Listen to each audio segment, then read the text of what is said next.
आणि गेल्या अनेक वर्षापासून जे जातीवादी विष या तालुक्यामध्ये पेरण्याचा प्रयत्न केला, समाजामध्ये, गावागावामध्ये, शेवटी तर तालुक्यामध्ये द्वेष पसरवायचा प्रयत्न केला आणि कुठलंही विकास काम नसताना, कुठलाही अजेंडा नसताना फक्त जयकुमार गोरेच्या द्वेषानं पछाडलेले, त्यांना स्वतःच्या मातीबद्दल प्रेम नाही, या मातीमध्ये आलेल्या पाण्याबद्दल प्रेम नाही, अशा प्रवृत्तीची लोक विधानसभेच्या निवडणुकीमध्ये एकत्र येऊन गेल्या 4 निवडणुका माझा पराभव करण्याचा प्रयत्न करतात. खटावमानच्या जनतेनं त्याला चोख उत्तर दिलेलं आहे. मला वाटते आता तरी शहाणे होतील. पण मी सगळ्यात पहिला खटावमानच्या जनतेला, माझ्या सगळ्या सहकार्यांना मनापासून धन्यवाद देईन, माझ्या कुटुंबियांना मनापासून धन्यवाद देईन. त्यासोबत डॉक्टर येळगावकर साहेब असतील, खास करून शेखरभाऊ गोरे असतील, संदीप दादा असतील, आमचे सगळे सहकारी असतील, या सगळ्यांनी या विजयाला हातभार लावलेला आहे. सगळ्यांनी मनापासूनची मेहनत, कष्ट घेतलेलं आहे आणि त्याचाच परिणाम आपण बघतो की भारतीय जनता पक्षानं या 2.5 वर्षामध्ये केलेलं काम, खास करून आजच्या सगळ्या विजयाचं श्रेय मी जसं माझ्या जनतेला देईन, मानगटावच्या जनतेला देईन, माझ्या लाडक्या बहिणींना देईन.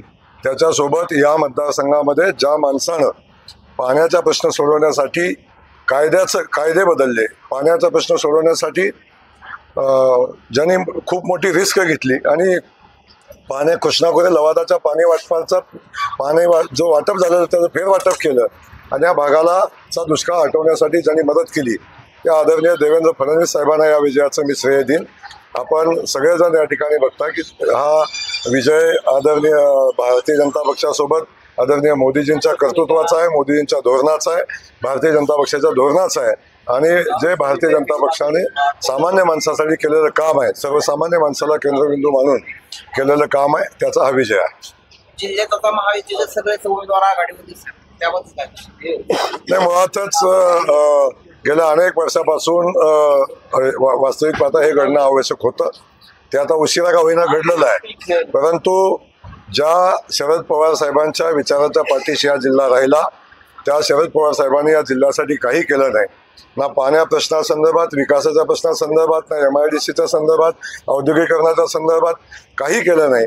फक्त या जिल्ह्याच्या मताचा आणि या भावनेचा वापर करून जिल्ह्याचा वापर केला आणि त्याचा परिणाम आपण सगळ्यांनी बघितलं की हा सगळा भाग पाण्यापासून वंचित होता, विकासापासून वंचित होता आणि आता जनतेच्या लक्षात आलं, लोकांच्या लक्षात आलं आणि आता लोकांनी निर्णय घेतला आहे की विकासासोबत जाण्याचा, पाण्यासोबत जाण्याचा, जे काम करतंय त्यांच्या सोबत जाण्याचा निर्णय जनतेने घेतलेला आहे.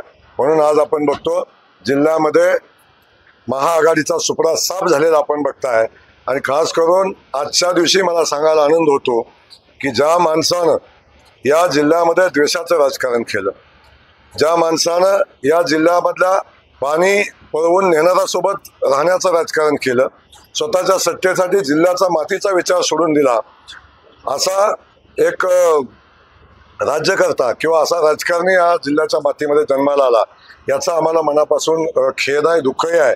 आणि गेल्या अनेक वर्षापासून या जिल्ह्याच्या विकासाच्या आड येणारा, फक्त स्वतःचं वर्चस्व राहिलं पाहिजे आणि मी सत्तेत राहिलो पाहिजे ही भावना घेऊन काम करणारा रामराजे, त्या रामराजेच्या राजकारणाचा आज तर या निमित्तानं झाला.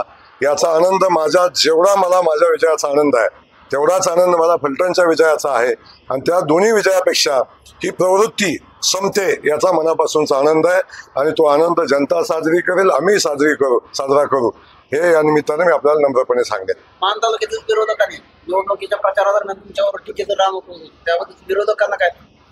नाही, त्यांच्या टीका जनतेनं त्यांच्या घशात घातलेल्या आहेत. जनतेनं त्याचं चोख उत्तर दिलेलं आहे. मी उत्तर तर दिलंच आहे, पण जनतेनं त्यांना चोख उत्तर दिलं. द्वेषाचं राजकारण, जातीपातीचं राजकारण आणि तुष्टीकरणाचं राजकारण हे खूप दिवस चालत नाही. राजकारणाला मोठं आयुष्य ठेवायचं असेल तर तुम्हाला विकास करायला लागेल, जनतेच्या भावनेसोबत राहायला लागेल, जनतेच्या हिशोबाचं राजकारण करायला लागेल आणि जे जनतेला पाहिजे, आपल्याकडून ज्या जनतेच्या अपेक्षा आहेत त्या पूर्ण करायला लागतील.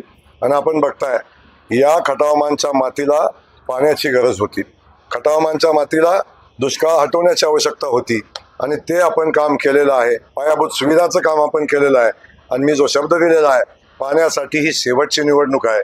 इथून पुढे पाण्याच्या प्रश्नावर निवडणूक होणार नाही. आता आमची लढाई ही औद्योगिक क्रांतीची आहे, आमची लढाई ही भविष्यातल्या शैक्षणिक क्रांतीची आहे आणि त्यामुळं ही लढाई आम्ही वेगानं पुढे घेऊन जाऊ आणि सुदैवानं आज महाराष्ट्राच्या जनतेनं कौल दिलेला आहे. भारतीय जनता पक्ष हा सगळ्यात मोठा पक्ष आहे आणि सांगायला आनंद होतो की भारतीय जनता पक्षाचा मुख्यमंत्री होण्यामध्ये आता कुठली अडचण राहिली नाही. त्यामुळं आता विकासाच्या प्रश्नासंदर्भात, मानखटावच्या पाणी प्रश्नासंदर्भात कुठली अडचण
जाऊ शकतं हे ते माझ्या वडिलांच्या आजारपणावर, माझ्या वडिलांच्या जीवावर सुद्धा गेले.